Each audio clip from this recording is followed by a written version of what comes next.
My name is Detective Sarah McKinley, and on New Year's Eve, I carried my 83-year-old grandmother out of the storm while my family drank champagne by the fire. I didn't call 911.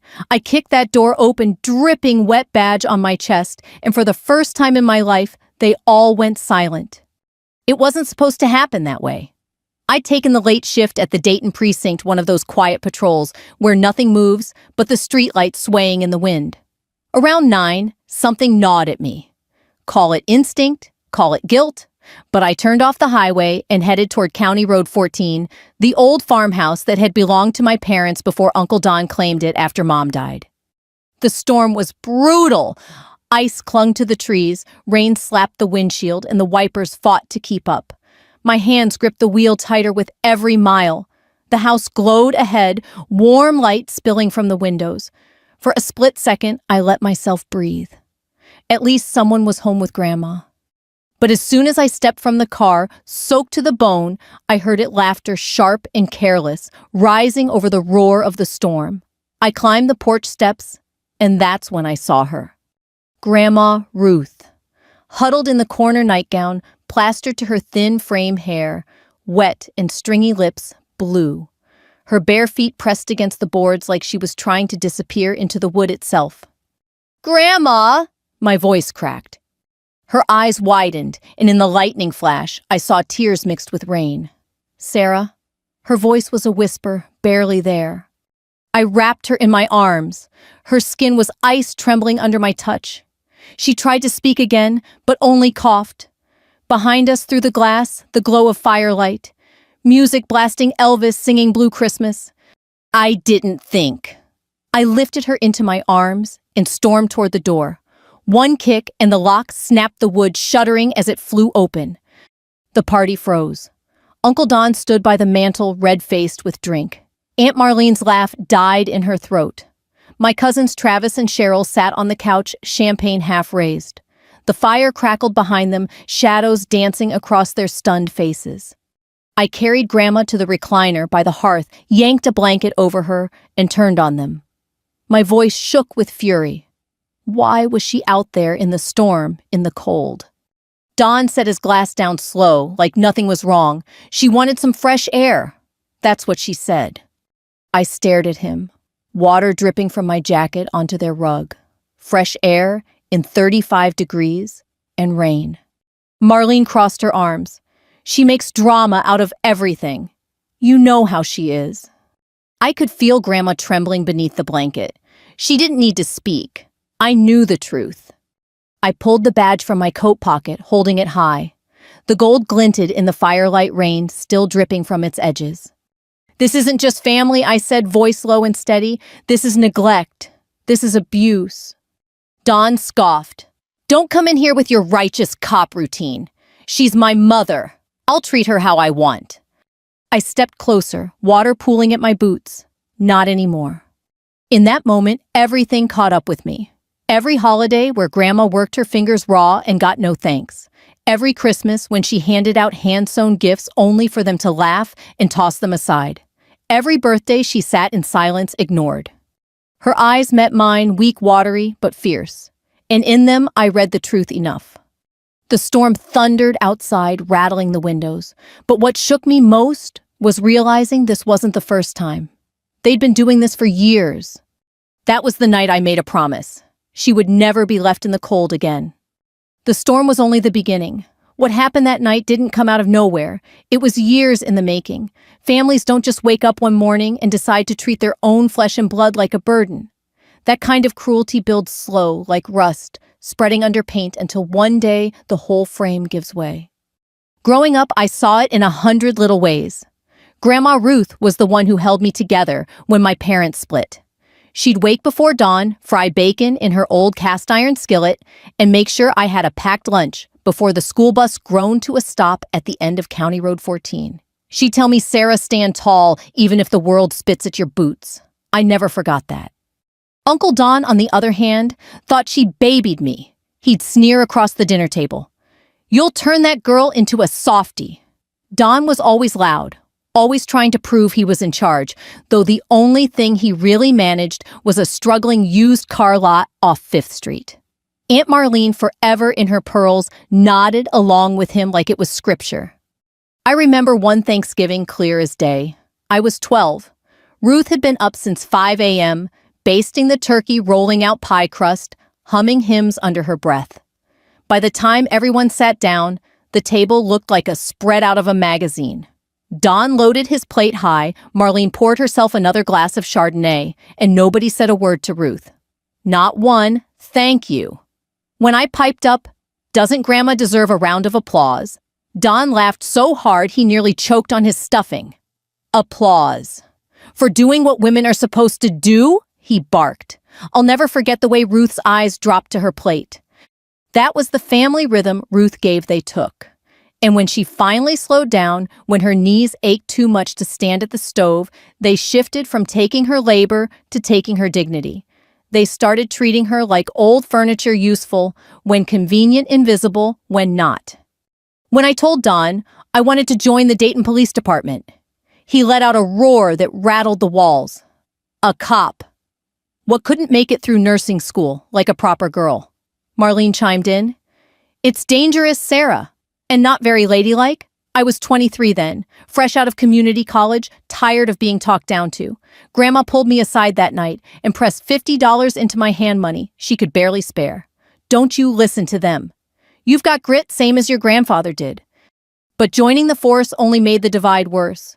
Don used to mock me at family gatherings. Here comes Officer McKinley, he'd say, making a fake siren noise while everyone laughed. Cheryl, who was my age, once smirked and whispered, Bet you just hand out parking tickets all day. I bit my tongue, but Grandma would squeeze my hand under the table, a silent reminder not to rise to their bait. The older Ruth got the uglier it became. Don and Marlene managed her pension checks once she stopped driving.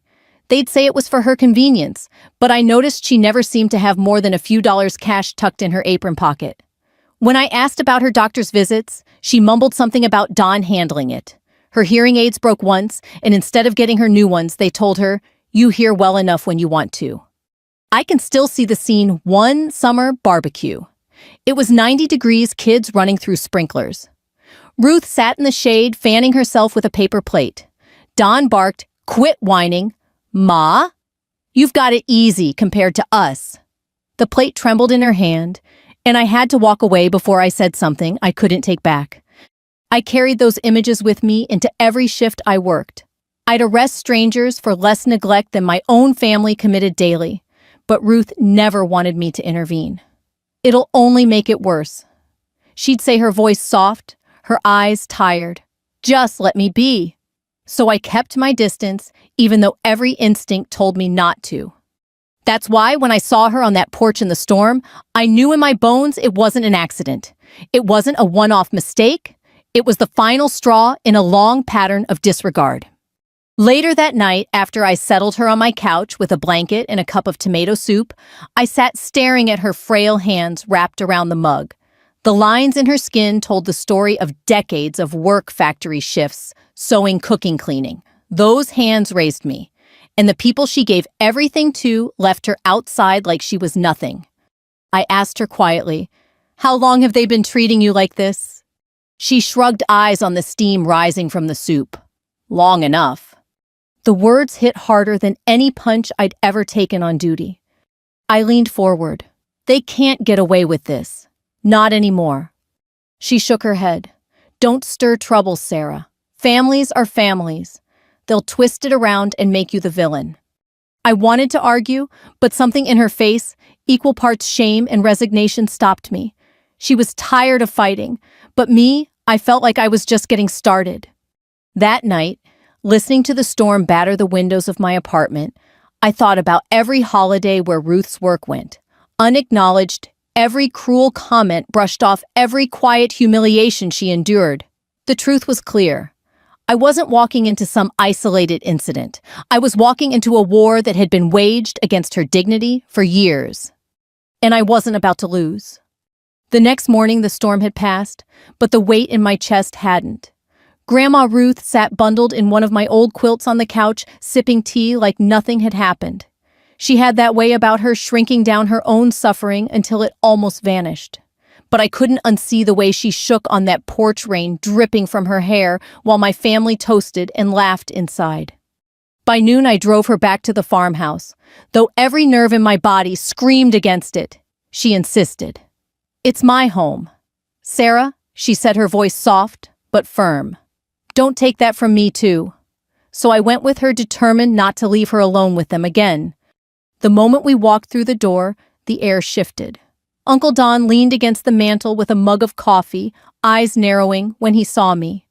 Marlene stood at the kitchen counter, slicing pie with slow precision, like the knife was meant for me instead.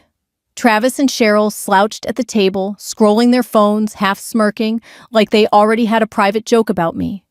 "Well, if it isn't," Officer McKinley, Don said, dragging out the title like it tasted sour. "Come to write us a ticket for not saluting the flag." I set my jaw. "I came to make sure Grandma's safe."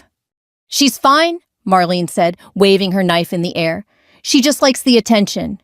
"Don't you, Ruth?" Grandma's eyes flicked down. She murmured, "I'm fine," but the tremor in her hands betrayed her. Don's voice grew louder. "You storm in here like you own the place, waving that badge around. Last night was a family matter, and you turned it into a circus." I felt the heat rise in my chest. Leaving your mother outside in a storm isn't a family matter. It's neglect. Travis chuckled, not looking up from his phone. "Sounds like somebody's watched too many crime shows." Cheryl added, "Yeah, Sarah. Not everything needs a police report. Sometimes old folks wander." I slammed my hand on the table, the sound echoing through the room. She didn't wander. She was locked out. And you all knew it. For a beat, nobody spoke. Marlene set the pie knife down carefully, as though she didn't want to admit her hands were shaking. Don's face twisted into a sneer. "Badge or no badge, you don't get to tell me how to handle my mother." I pulled my badge from my pocket and set it on the table, the metal catching the kitchen light. "You're right," I said, my voice low and steady, "but the law does." The silence that followed was heavy, broken only by the clock ticking on the wall. Grandma whispered, "Sarah, please." But I cut her off, not unkindly. "No more excuses, no more turning away. This ends now." Cheryl rolled her eyes. "You've always been dramatic." I leaned closer, my voice dropping. "You think last night was dramatic? Try me again." For the first time, I saw a flicker of fear in Don's eyes. He puffed up his chest, but his voice wavered. "You gonna arrest your own family?" "If I have to," I said, and I meant it. Marlene snorted, but her hand trembled as she lifted her coffee cup. "You'd look real foolish dragging your own kin down to the station." Not as foolish as leaving an old woman to die in the rain. That shut her up. Grandma looked between us, torn, her eyes glistening. She had lived her whole life believing family came first, even when family failed her. Now in her own kitchen, the battle lines were drawn. Don barked, "Get out, Sarah. You're not welcome here." I stood tall, every inch the cop they loved to mock. "I'm not leaving until she's safe." And in that moment, I realized something. Their ridicule, their sneers, the years of trying to shrink me down, none of it held power anymore. Not over me, not over her. Because I wasn't just Ruth's granddaughter. I was her shield. That night, I couldn't sleep. Every time I closed my eyes, I saw her shivering on that porch, lips purple, body trembling. The image gnawed at me, but what gnawed worse was the way Don and Marlene brushed it off, as if her suffering was just an inconvenience. I lay in bed, staring at the ceiling rain, still dripping from the gutters outside, and thought, if I let this slide, I'm no better than them. By morning, the storm clouds had broken, and sunlight poured through my blinds. Grandma sat at my kitchen table, her hands wrapped around a mug of coffee I'd brewed strong enough to put hair on your chest. She smiled faintly, but her eyes looked miles away. I sat across from her. "Tell me the truth, Grandma. How long has this been going on?" She shook her head, stirring sugar into her cup, though she never took sugar. "Sarah, you know how families are. Some days are good, some aren't. Don means well. He's set in his ways." I leaned forward, lowering my voice. "Don't protect them. Not anymore." Her spoon clinked against the cup. "I'm old, sweetheart. Old folks get on people's nerves. That's just how it is. The words stung, not because they were true, but because she believed them. I pulled my notepad from my bag and set it on the table. What about your checks? Your pension. Do you see any of it? Her hands stilled. She didn't look up. They handle it for me. Easier that way. Easier for who I asked, sharper than I intended. She flinched. I softened my tone. Grandma? This is serious. I need to know. She sighed, finally lifting her gaze. Most months I get a little cash for groceries. Enough for bread milk. If I ask for more, Don says the bills are high, says we all have to sacrifice. My stomach turned. I'd seen enough cases like this on the job, sons and daughters bleeding their parents dry, hiding behind excuses. But it wasn't just money. It was control. What about your doctor appointments? I called Dr. Hughes last month. He said you missed 2 visits. Her lips pressed thin. I didn't miss them. Don said they weren't necessary. Said I was fine. I gritted my teeth. You've got a heart condition, Ruth. You don't just skip cardiology visits. She looked away, eyes filling with tears. What was I supposed to do? I can't drive anymore. The quiet between us stretched long. I reached across the table, covering her hand with mine. You were supposed to call me. I didn't want to bother you, she whispered. I swallowed hard. You could never bother me.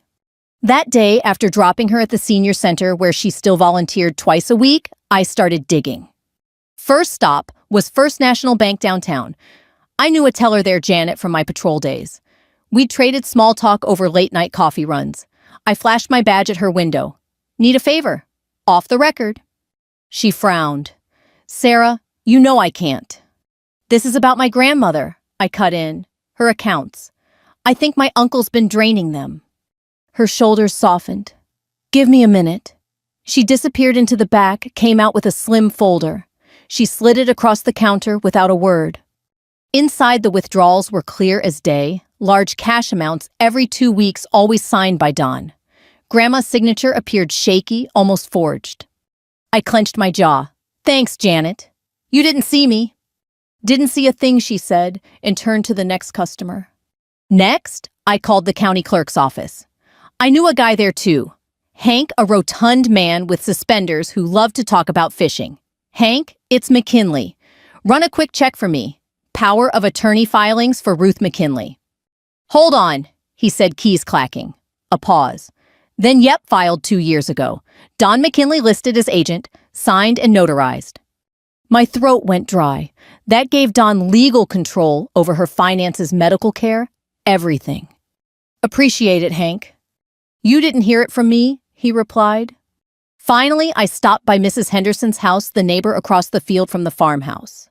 She was hanging laundry when I pulled up, her little dog yapping at my boots. Sarah, haven't seen you in years. I cut to the chase. You ever notice my grandma being left outside alone? Her eyes darted away. More than once. Last summer, I saw her sitting on the porch all afternoon. No water, no shade. I offered her some, but Don came out and told me to mind my business. Did she ever seem scared? Mrs. Henderson hesitated, then nodded. Once I heard her crying. Couldn't make out the words. Broke my heart. That was enough for me. More than enough. That night, I sat at my desk with a folder of bank statements, the power of attorney record, and Mrs. Henderson's words echoing in my ears. My badge lay beside the papers, glinting under the lamp. I thought about the cases I'd worked, strangers I'd fought to protect, reports I'd filed, arrests I'd made. And here was my own blood doing worse under my nose. I whispered to the empty room, not anymore. Grandma's voice lingered in my head. Families are families. They'll twist it and make you the villain. Maybe she was right. But villains only win if nobody stands up to them.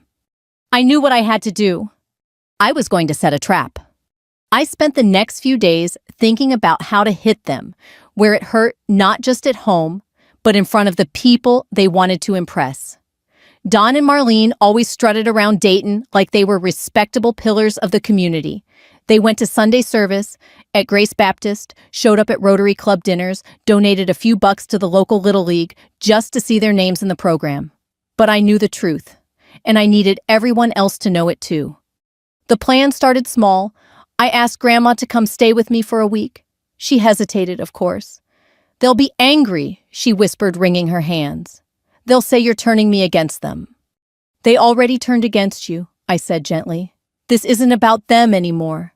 It's about your safety." At my apartment, she finally began to relax. She hummed old hymns while folding laundry, pottered around my tiny kitchen, making cornbread like she used to. Seeing her at peace only hardened my resolve.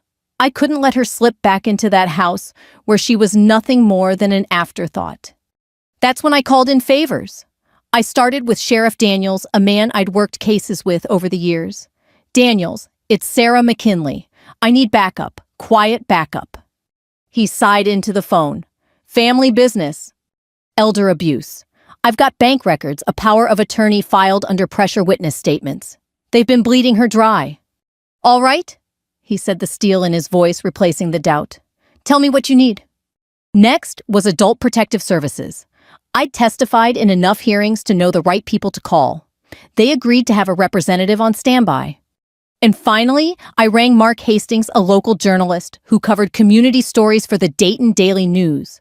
He was blunt, no nonsense, and never afraid to ruffle feathers. When I told him what I had, he whistled low. "You're sure you want this public detective family scandals? Don't blow over easy." "That's the point," I said. "They've hidden behind the word family for too long." The setup was simple, but it had to be convincing. I invited Don, Marlene, and the cousins to a New Year's lunch at the VFW hall. I told them it was a chance to mend fences, start fresh. Don was suspicious, of course. "Why would you want to break bread with us, Miss High and Mighty Copy?" "Because Grandma deserves peace," I said flatly. "She doesn't have many holidays left." That hit just the right note. Don always liked looking magnanimous in public. He agreed, though. I could hear the smugness dripping through the line. "Grandma," though she was torn. "Sarah, are you sure I don't want to be paraded around like evidence?" I took her hands in mine. "This isn't about humiliating you. It's about making sure no one ever humiliates you again." Her eyes watered, but she nodded. "If it means the truth comes out, I'll stand with you." The day of the lunch, the VFW hall smelled of coffee and fried chicken, the kind of scent that clings to your clothes long after you leave. Veterans in ball caps lingered at the tables, men I'd known since childhood. The sheriff and APS rep sat in the back, blending in while Mark the reporter fiddled with his camera discreetly. I walked Grandma inside her handlight on my arm. She wore her Sunday best, a pale blue dress she'd sewn years ago, patched at the sleeves but still dignified. Heads turned as we entered. Folks hadn't seen her in a while, and whispers rippled through the room. When Don and Marlene showed up, they looked like they were arriving at a gala. Don wore his best suit, the one that strained at the buttons, while Marlene floated in with pearls and perfume strong enough to choke a horse. Cheryl and Travis trailed behind, faces glued to their phones as always.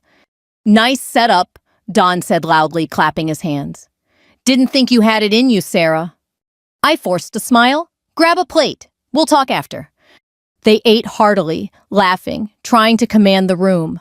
But I kept my eyes on Grandma, who picked at her food nervously. When the plates were cleared and the chatter died down, I rose. "Thank you all for coming," I said, my voice carrying across the hall. "We're here to celebrate family, yes, but also to face the truth about what family means." Don rolled his eyes. "Here we go," he muttered. I laid the bank statements on the table. Over the past 2 years, more than $20,000 has been withdrawn from Ruth's account. Always by Don, always in cash. Marlene gasped, but not in surprise, in outrage. "You had no right digging into our finances." I ignored her. The power of attorney was filed under pressure, and neighbors witnessed Ruth left outside for hours, crying without care. The room buzzed with whispers. Some gasped. Others shook their heads. Don shot to his feet, face red. "This is slander. You can't just—" Sheriff Daniels stood badge flashing. "Sit down, Don. We've seen enough." The hush that followed was electric. Even the veterans at the back, men, not easily rattled, leaned forward. Grandma rose slowly, her voice trembling but strong. I gave my life to this family. Cooked, cleaned, cared. And when I got old, you left me in the cold. That's not family. That's betrayal. Don sputtered words failing him. Marlene's hand trembled on his sleeve. Cheryl's phone slipped from her grip, clattering to the floor. Travis stormed toward the door, but two deputies blocked his path. The trap had sprung, and there was no crawling out of it.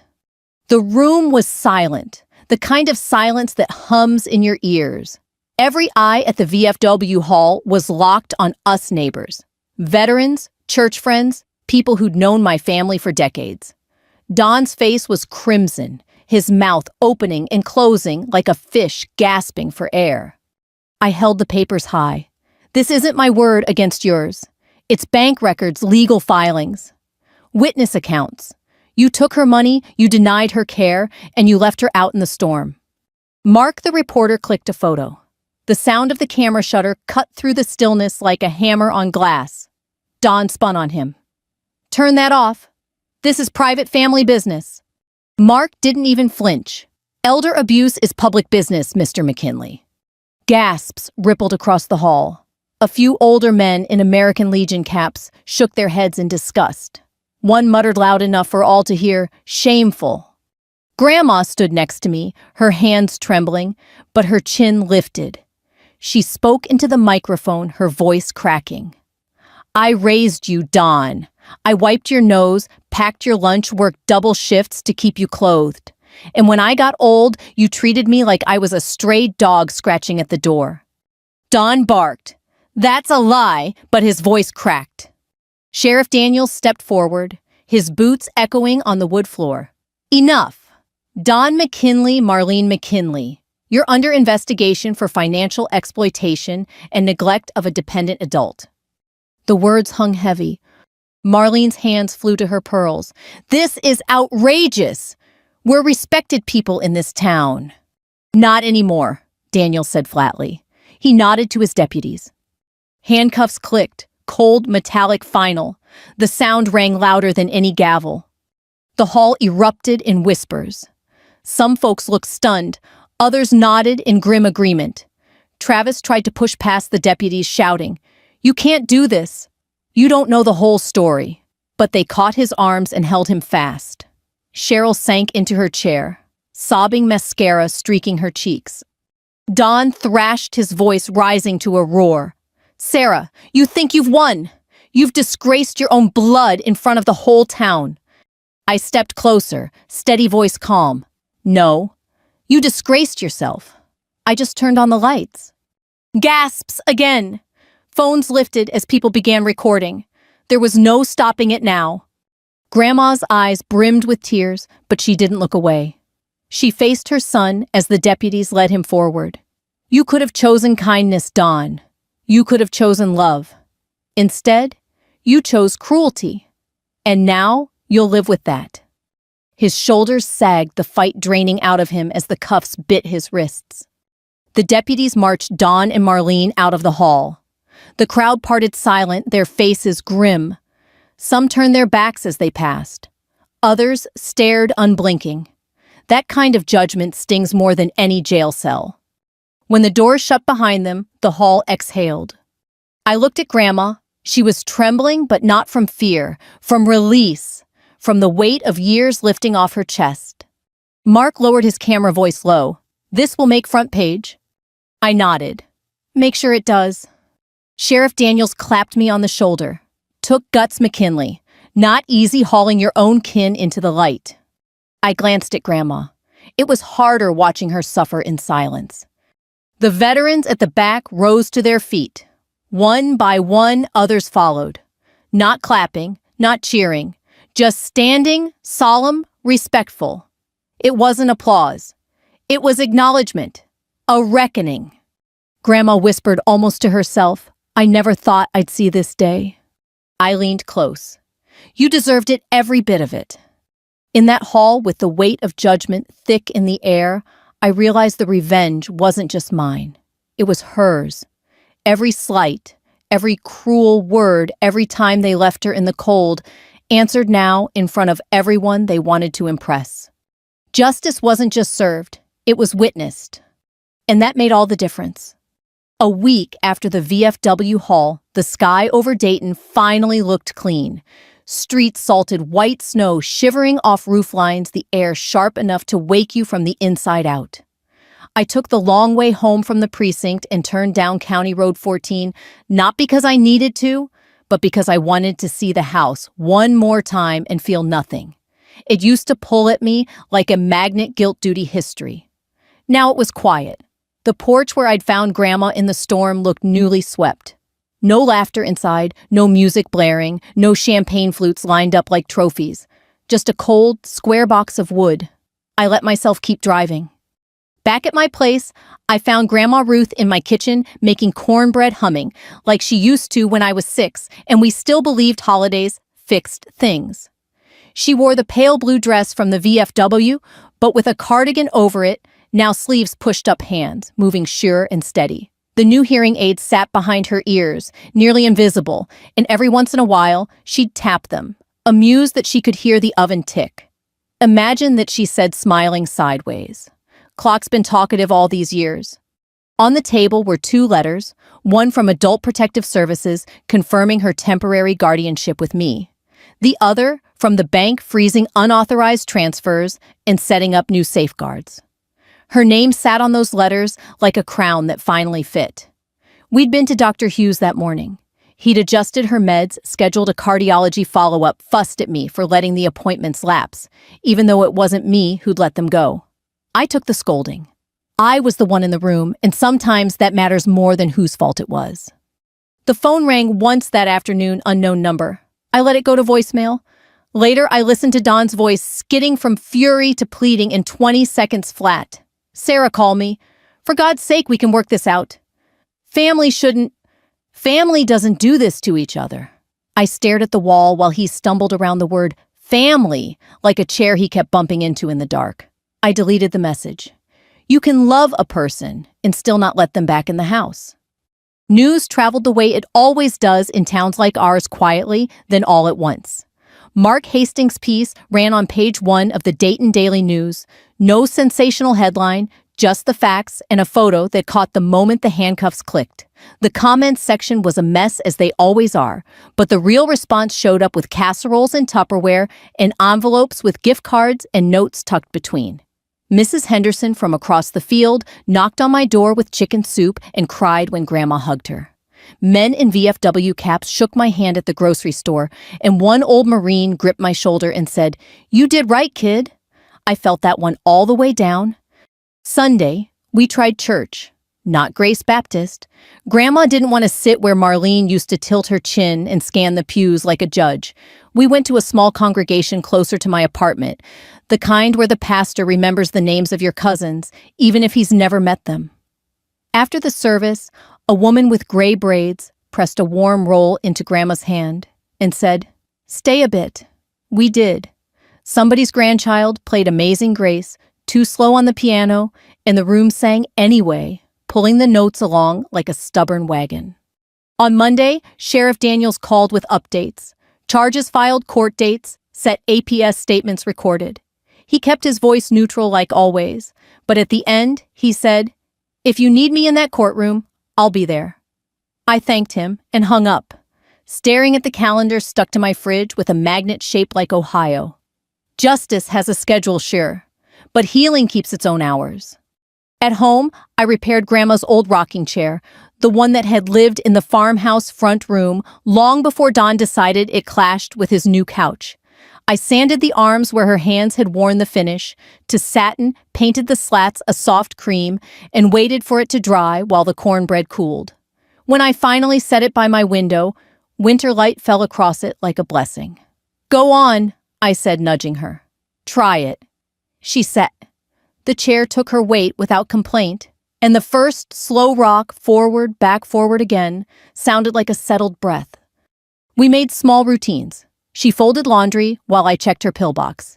I read her the good news email from the senior center, and she circled a bingo night like it was a vacation.